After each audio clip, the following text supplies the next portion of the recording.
Bom dia, pessoal. Vamos de BTC na manhã dessa sexta-feira, 18 de novembro. Agora na Espanha, meio-dia e 27, no Brasil, 8h27 da manhã. Estou no gráfico diário. Vocês percebam que aqui no diário, nitidamente com esse candle comprador de hoje, com o corpo real um pouco tímido, isso aqui está formando uma cunha triangular. A gente está voltando, né, retornando para dentro do canal de Keltner.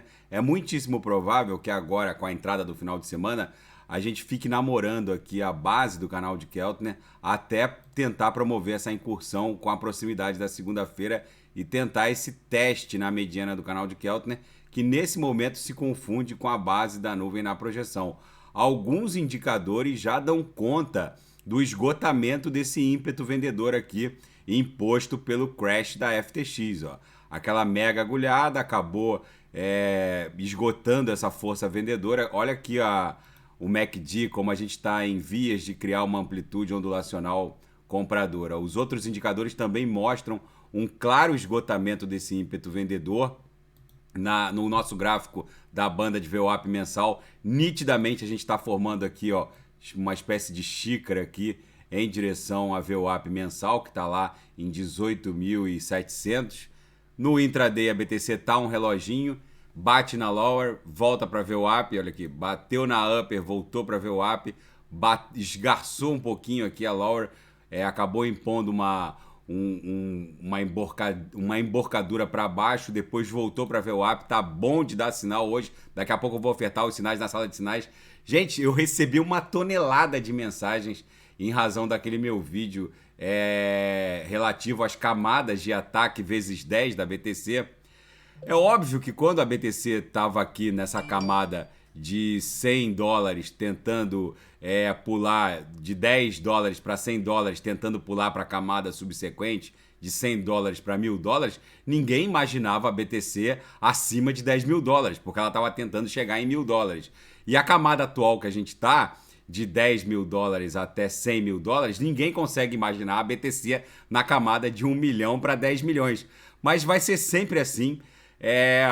Nenhuma revolução é feita sem percalços. O que a BTC vai promover é uma verdadeira revolução. Os estados soberanos, é óbvio que eles vão brigar para continuar imprimindo dinheiro e dificultar ao máximo o acesso das pessoas a uma simples BTC depois que ela ultrapassar 1 milhão de dólares, justamente porque nessas camadas aqui, a partir de 10 milhões de dólares até 1 bilhão de dólares com B de bola, aqui vai ser a briga dos bancos centrais para criar reservas cambiais em BTC. E é óbvio que o tapete regulamentar vai se dar nessa camada que a gente está, entre 10 mil e 100 mil e entre 100 mil e 1 milhão. O nível da revolução que a BTC vai promover não encontra explicação nem na economia. Alguns antropólogos dão conta de que a revolução da BTC vai ser maior que a própria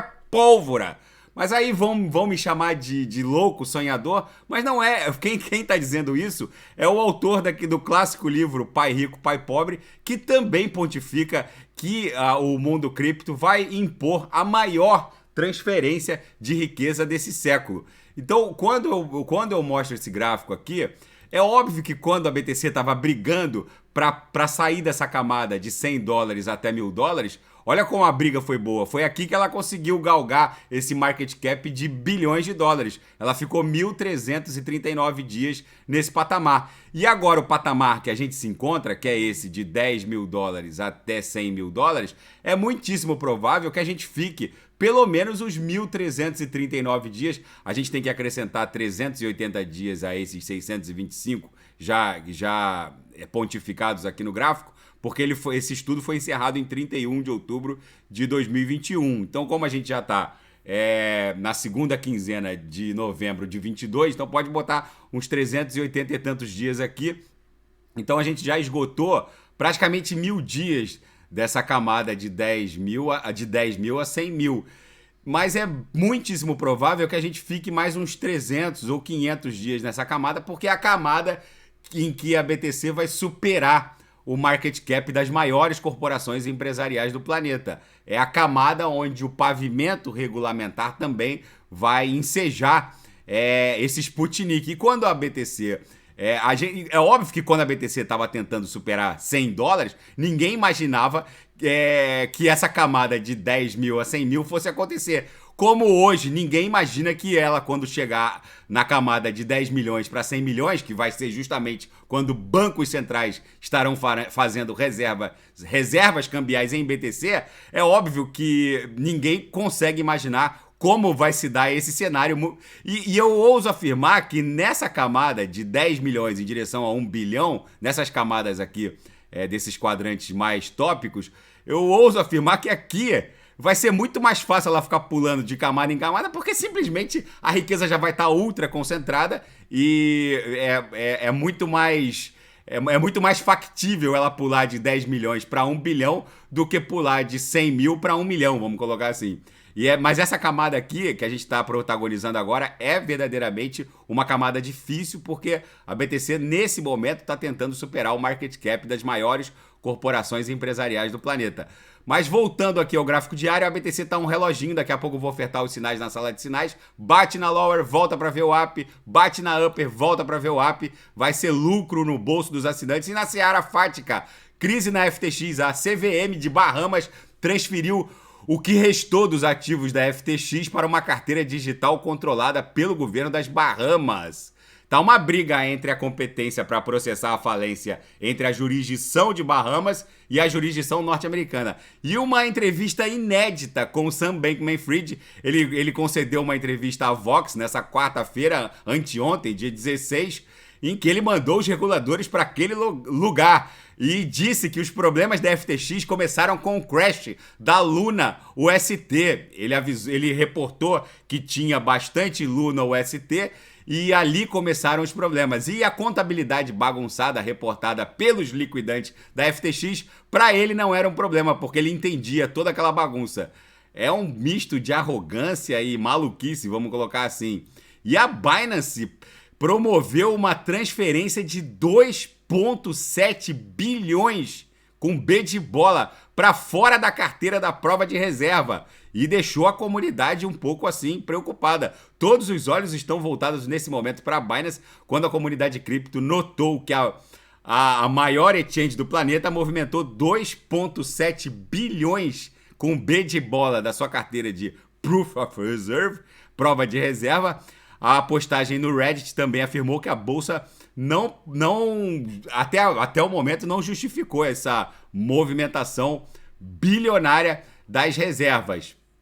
E na seara geopolítica e finanças internacionais está comprovado que a explosão do Nord Stream 1, o gasoduto que alimentava a Alemanha com gás natural vindo através do Mar Báltico, vindo da Rússia, foi sim uma sabotagem e resíduos de explosivos foram encontrados próximos ao local onde aconteceu a explosão do Nord Stream 1. Isso aqui pode escalar a crise russo-ucraniana. E um ultimato de Elon Musk desencadeia um verdadeiro êxodo, deixando o Twitter em risco. Agora, muitos funcionários não aceitaram a carga de trabalho hardcore do Elon Musk e pediram para sair. Musk pretende reter trabalhadores suavizando o home office, mas o fato é que Elon Musk deu esse ultimato dizendo que agora eles precisariam praticamente dobrar a carga de trabalho. Muitos saíram e o Twitter agora, segundo ex-funcionários, estaria em risco. E a FTX divulgou transações com diversas partes relacionadas, transações altas, mas não dava nomes. O liquidante da FTX está dizendo que nunca encontrou uma contabilidade tão bagunçada em toda a sua história de trabalho. O Sam Bankman-Fried administrava a FTX como quem administra um boteco na esquina. Ninguém consegue entender absolutamente nada. Gente, a BTC no diário está dando claros sinais de esgotamento desse ímpeto vendedor.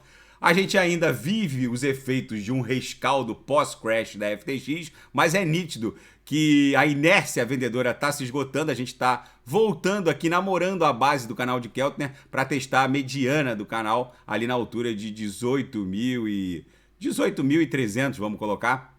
Daqui a pouco eu volto com ADA XRP, Shiba Inu, Polkadot Kusama, e quem quiser sugerir alguma análise, é só colocar nas mensagens abaixo. Grande abraço, até daqui a pouco.